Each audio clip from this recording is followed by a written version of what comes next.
Hello and welcome to the Wildlife Trust's coverage of COP28, the UN climate change negotiations, which are going to be happening in Dubai over the next 2-week period. As you can tell, we're not in UAE to observe the negotiations. We're doing that from the UK to save our carbon emissions, but we can watch everything online and actually attend more of the meetings through the virtual platform that we would be able to do in person.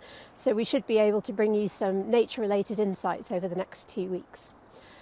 And we've seen in the run-up to these negotiations again controversy, including some investigative pieces from both the BBC and Channel 4 looking at the role that the presidency, the UAE presidency, are playing, and also Saudi Arabia, and suggesting that behind the scenes of the talk that's going on about the urgent need to reduce fossil fuels, to reduce our greenhouse gas emissions, both countries are still creating new oil deals behind the scenes and, in the words of Channel 4, trying to get more developing countries hooked on fossil fuels for the future. So hardly the start we would have wanted to see.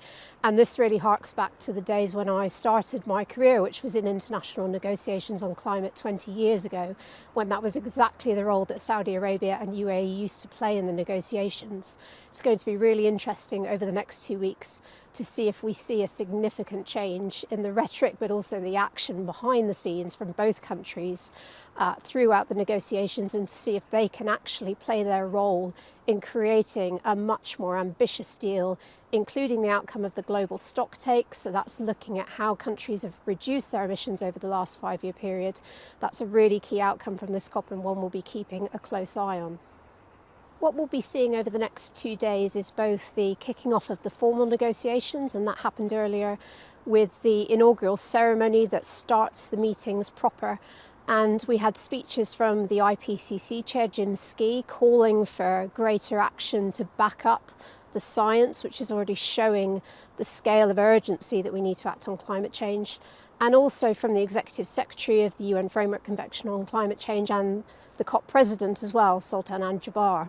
He then presided over the adoption of the agenda, and this is tricky in itself. We actually saw at the June meeting of all the parties that it took the entire course of the negotiations almost 2 weeks to even adopt the agenda. So it was a relief for many to see that the agenda was adopted without amendments this morning. We also saw some interventions from different countries, and in particular a bit of a rankling between Russia and the United States. Russia were complaining about the admission of certain observer NGO parties, so the sorts of parties which would include us, and in particular some parties associated with the United States on human rights. And John Kerry very quickly came back from the US to put on the record that he felt admittance of NGOs was a really core part of the negotiations. So it was interesting to see that going on the record very early on in the discussions, and we'll expect to see some more of these political statements being made by different countries over the next couple of weeks. We're also seeing the kicking off of the Leaders Summit. This is the portion of the negotiations that the King Charles is attending, as well as the Prime Minister, and we'll see ministers arriving from government departments later in the week to attend the formal negotiations. We're expecting the King to undertake a range of bilateral meetings and also take part in the high-level summit, which will be happening over the next couple of days. Again, it will be interesting to see if we get any announcements coming out of that. Those are obviously not meetings that we can watch online, but we'll be watching carefully to see if nature is the focus of any of those discussions, particularly that the King is having. The UK government has been accused of rolling back on its net zero pledges in the run-up to COP.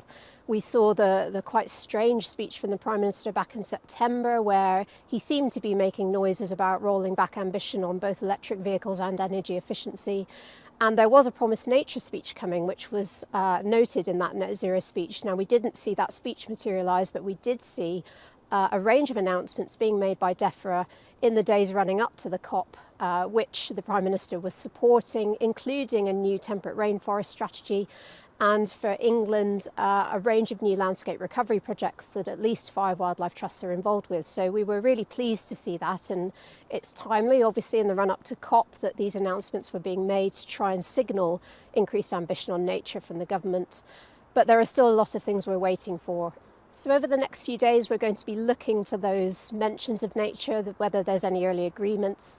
the outputs from the high-level summit that the King is attending, and also what the high-level champion Razan al-Mubarak, what role she's going to play early in these negotiations, as well as how smoothly the early talks go. So the adoption of the agenda is a good step forward, but we're now going to get into the negotiations proper, where we're going to see increased ambition, hopefully, on the loss and damage fund that was agreed, which is the finance to support developing countries to deal with climate impacts. That was a really landmark agreement at COP27 last year, so we'll be watching that very closely. We'll be watching what happens with the global goal on adaptation, and obviously the role of nature-based solutions in tackling climate change as well. And we'll bring you our next update in a couple of days' time.